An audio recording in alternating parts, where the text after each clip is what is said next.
Salam and peace be upon you, my friend. This is part 10 of episode 5. And here I want to speak with you as directly and simply as I can, without losing any of the depth we have been building together. Think of this part as us sitting together in a quiet room, taking everything we have learned about time, space, motion, and the holophase, and looking at it from just a slightly higher vantage point. Up to now, in this episode, we have done something very serious. We have walked right up to the three concepts that sit at the very center of how humans think about reality: time, space, and motion. And we have dared to say something that at first sounds almost insane.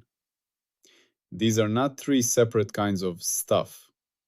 They are three different ways of reading a deeper reality: the holophase, which we have called phi. Earlier episodes showed where these dimensions come from and how they are born together.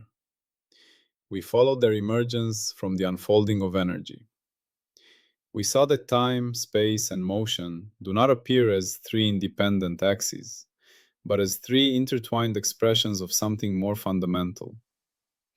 But here, in part 10, we are standing somewhere slightly different. Now we are not just talking about their origin, we are looking at their internal structure, their nested hierarchy, and their deep connection to how phi organizes itself across scales. We are not just saying they come from the same source. We are beginning to see how they form three synchronized projections of a single layered phase skeleton. The core claim in this part is this: we have not only found a shared root for time, space, and motion in phi, we have begun to glimpse the complete layered structure of these dimensions, and through that, the structural skeleton of phi itself. If that is even partly true, the consequences are enormous for physics, for philosophy, and for how you understand your own existence. So in this part, you and I are going to explore three big ideas together.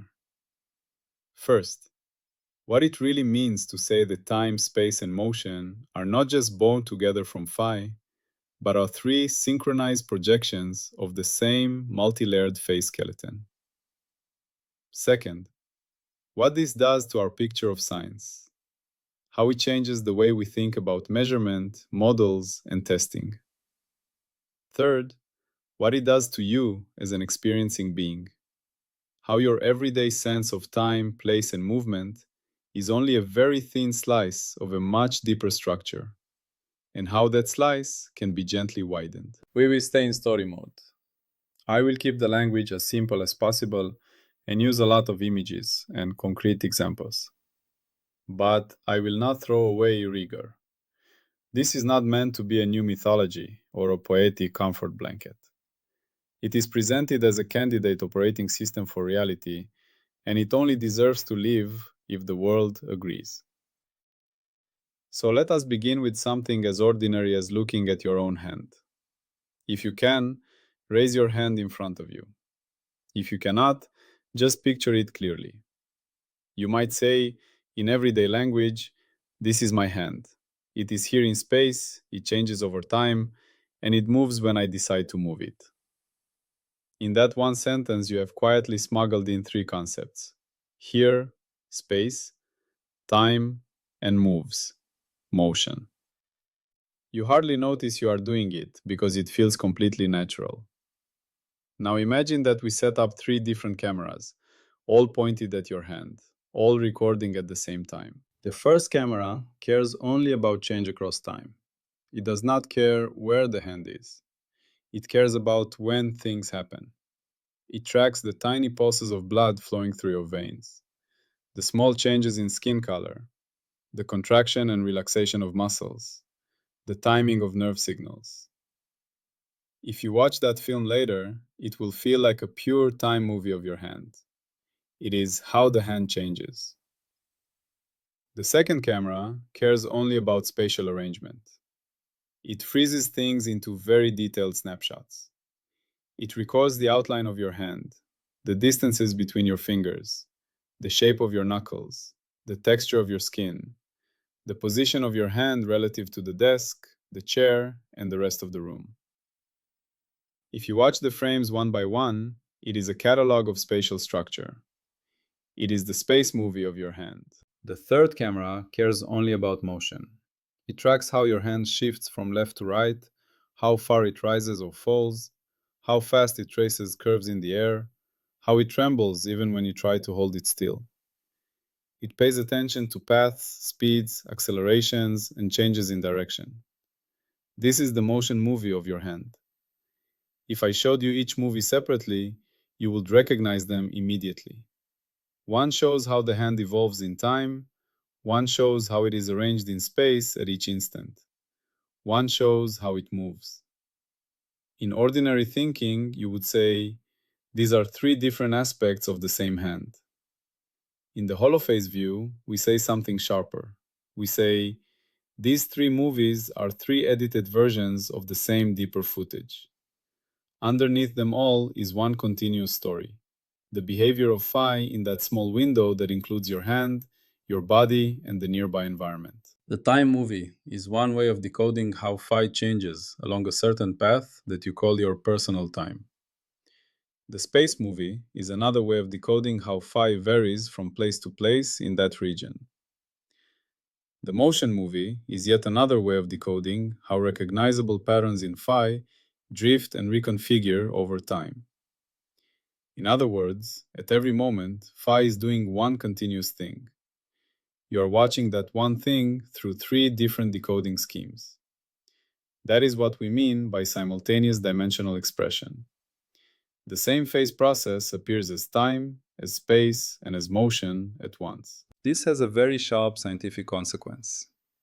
If this picture is right, then for any real physical system, your time data, your space data, and your motion data are not three independent ledgers. They must fit together as if they came from one coherent phase story.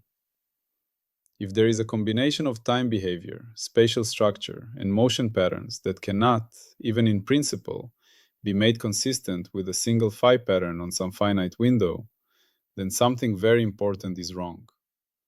Either your model is incomplete or the holophase ontology is wrong. It is like having three different camera angles on a single event. You cannot edit them in such a way that one shows a person standing still, another shows them running away, and the third shows them disappearing, all at the same time, without breaking the idea that they came from a single event. The three films of reality, time, space, motion, must remain compatible with a single choreography underneath. Now let us go one layer deeper into each dimension and look at the hidden ladders that live inside them. You already know the motion ladder from school. We start with position. When position changes over time, we call that velocity. When velocity changes over time, we call that acceleration. When acceleration itself changes, we call that jerk. And you can keep climbing to higher and higher levels of change. You do not need equations to feel this in your body. When your car is moving at a steady speed on a smooth road, your body often relaxes, and you might even forget you're moving. When the car starts accelerating, you feel pressed back into your seat. When the driver brakes sharply, you feel a jerk forward and your muscles tense. Your nervous system is not just aware of motion, it is aware of changes of motion and changes of those changes. It is tuned to the ladder of motion. We usually talk less about the ladders for time and space, but they are just as real. For time, we often tell a simple story. 1 second is always 1 second, everywhere. But your lived experience already contradicts that. An hour of boredom can feel endless. An hour of joy can vanish in a flash. A single shock can stretch time, making milliseconds feel like slow motion. Physics tells the same story in a more precise way. Clocks on fast-moving rockets tick differently than clocks on Earth. Clocks deeper in a gravitational field tick differently from clocks higher up. There is no single universal ticking rate that applies everywhere. Underneath this is a time ladder. At the base is cadence. How fast local processes cycle, how quickly phi wins along your path. One level up is how that cadence varies with conditions, the way gravity, motion, or environment can change the rate. Above that is how the pattern of these changes itself evolves, how time dilation patterns vary across space and across histories. Time, in this picture, is not a dead straight grid. It is a living rhythm that can stretch, compress, and ripple. Space also has its ladder. The base is distance, how far apart two points are. On the next rung is the idea of gradient, how quickly things change when you move through space. Temperature gradients, pressure gradients, concentration gradients, and yes, phase gradients. Above that is curvature. Not just how much something changes, but how the direction of that change bends. Curved wavefronts, curved trajectories, curved spacetime. And beyond that, there are higher and higher spatial derivatives. How curvature itself varies, where it concentrates, how it twists. So we have three ladders: the time ladder, cadence and its variations; the space ladder, distance, gradients, curvature, and beyond; and the motion ladder, velocity, acceleration, jerk, and so on. In traditional thinking, these are just three separate mathematical structures.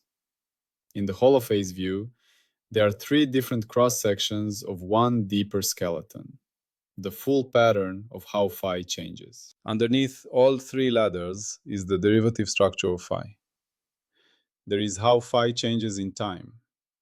There is how phi changes in space. There is how features of phi move along the combined time and space structure. These are not three separate realities. They are different aspects of the same multi-layered phase geometry. It is like watching a complex choreography from three sides. From one angle, you get a beautiful sense of horizontal motion on the stage. From another angle, you see people rising and jumping in height. From above, you see intricate patterns forming and dissolving. All three views show the same dance. Each view has its own internal structure, but the structures are not independent. Changing the choreography at its root changes all views at once. In the same way, if something changes on a higher rung of the time ladder, for example, a new pattern of time dilation appears in some region, then the holophase view says that there must be corresponding changes on some rung of the space ladder and some rung of the motion ladder, because they are all reading the same phase skeleton. If you find a robust, repeatable phenomenon where time behaves in a radically new way, but no corresponding pattern can be found in any spatial or kinematic aspect that fits a single phi story, then this is not just interesting. It would be a direct challenge to the holophase picture. Let us anchor this in a few very concrete examples. Think of a simple mass on a spring, bouncing up and down. In time language, you talk about a period. It goes up and down every so many seconds. In space language, you talk about how far it moves away from equilibrium, how strong the restoring force is. In motion language, you talk about its speed and acceleration as it passes through the center or comes to rest. These are three ways of describing what is actually a very specific phase pattern. Phi, in that small region, is swinging between two configurations in a regular way. The period is a way of reading the temporal part of that pattern. The force law is a way of reading the spatial part of that pattern. The acceleration is a way of reading the kinematic part of the same pattern. Or think of light passing through a lens. In space language, you say the lens is curved, and it bends the light to a focus. In time language, you say different parts of the wavefront take slightly different times to pass through the glass. In motion language, you say the directions of the light rays change and converge. Underneath all of these is one story. The phase of the electromagnetic field has been reshaped. Gradients of phi have been altered. That reshaping produces the focus you see. Or think of gravity. In general relativity, we say mass and energy curve spacetime. Curved spacetime tells matter how to move, and clocks tick at different rates depending on where they are in that curved geometry. Holophase takes that entire picture and moves one step deeper. It says, these curves, these ticking rates, these paths of motion are all different descriptions of how phi is organized in that region. Strong gravity corresponds to a certain pattern of phi cadence and gradients. Clocks tick differently because their internal cycles are following different local rhythms of phi. Freefall is what it looks like when phi's gradients define a natural path through its landscape. You do not have to accept this yet. The point is that the same triune pattern keeps appearing. A spring, a lens, a gravitational field. In each case, what you see as time behavior, spatial structure, and motion is most economically described as different faces of one phase configuration. We have already been doing phase physics for a long time without naming phi as the base layer. Now let us turn inward. If reality is triune all the way down, if every event is simultaneously a time expression, a space expression, and the motion expression of phi, why does your inner life feel so fragmented? Inside yourself, you experience time stories, memories of the past, plans for the future, the sense of rushing, or the sense of being stuck. You experience space stories, feeling at home somewhere, or feeling out of place, or feeling trapped. You experience motion stories, feeling like you are progressing, or stuck, or spinning in circles. Your language reinforces the split. You say, my time is a mess. I have no space. I cannot move forward. One way to understand this is to think of a complex three-dimensional object and three simple drawings of it: a front view, a side view, and a top view. Each drawing captures something real, but none captures the full shape. If you look at only one drawing, you will misunderstand the object. Your mind does something like that with phi. It projects the full triune phase pattern into three channels: a time narrative, a spatial map, and a motion story.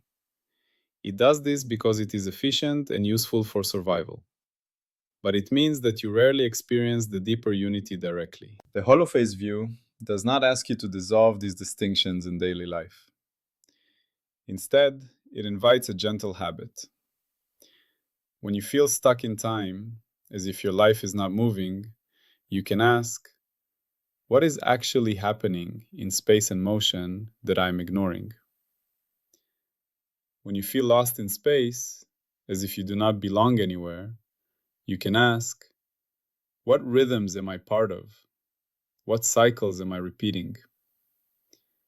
When you feel blocked in motion, you can ask, what assumptions about time and space am I holding? What phase structures am I treating as fixed when they might be flexible? You do not need to say phi in those moments.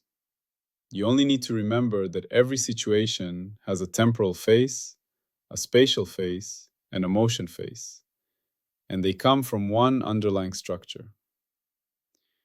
That simple three-way question is you living, in a small way, as if dimensional expression is real. Now, what about science?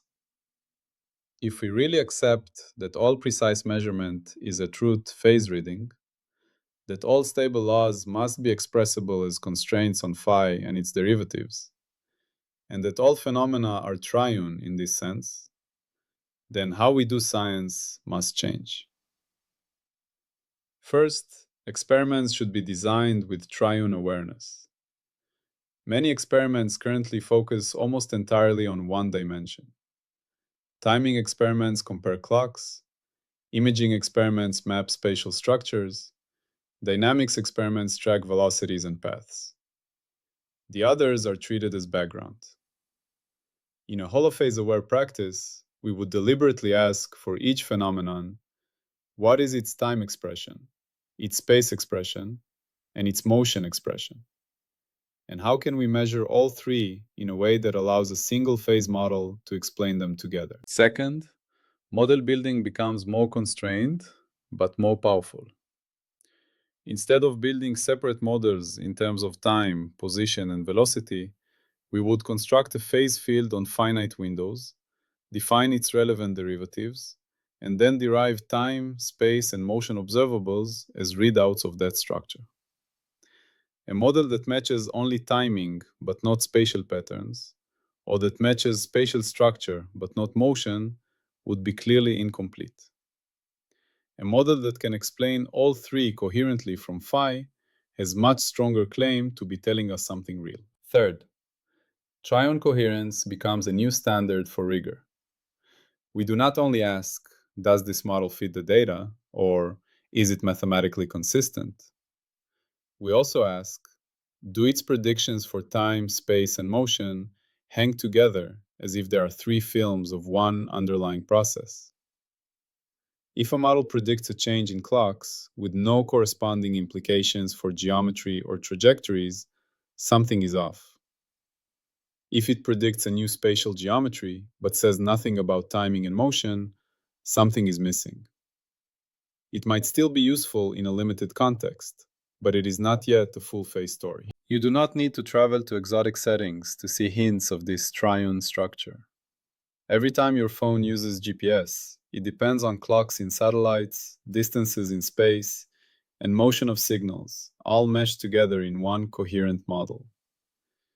Every time gravitational wave detectors listen for tiny ripples in spacetime, they are reading phase shifts in light, length changes in arms, and motion of mirrors in a way that can only be understood as a unified time-space motion expression of an incoming wave. Even noise-canceling headphones quietly depend on precise phase relationships in sound waves in time, in space around your ear, and in how those waves move. Finally, let us come back to you as a being in this universe. If phi is real in the way we have described, then you are not a separate little object moving through a neutral stage. You are a very complex, self-organizing pattern in the phase field. Your body is a pattern, your thoughts are patterns, your memories are phase configurations your brain can recreate. Your habits are loops in the flow of phi between you and your environment. Your sense of I is a special, slow, self-referential structure phi has built and is sustaining. This does not make you less meaningful. It places you inside the same ontological fabric as stars, atoms, and galaxies. It says everything, including you, is built from one continuous ordering principle, and that principle can be studied, tested, and understood. And so we arrive at the threshold of the next step. Episode 5 has been about shifting your picture of reality from things in space-time to one rhythm expressing itself as time, space, and motion. Episode 6 will begin to open the code behind that rhythm. We will look at the derivatives of phi one by one. We will treat them as an alphabet of change. We will begin to show how the familiar zoo of physics, forces, fields, particles, flows, even information and memory, can be seen as phrases written in that alphabet. Until then, as you move through your days, you can carry one simple question with you. If reality really is one continuous rhythm, and time, space, and motion are three ways of reading it, what does that make this moment right now? What does that make you? You do not need an immediate answer. Just holding the question changes how the world feels. You are not just listening to a story about the universe. You are one of the ways the universe is learning to tell a new story about itself.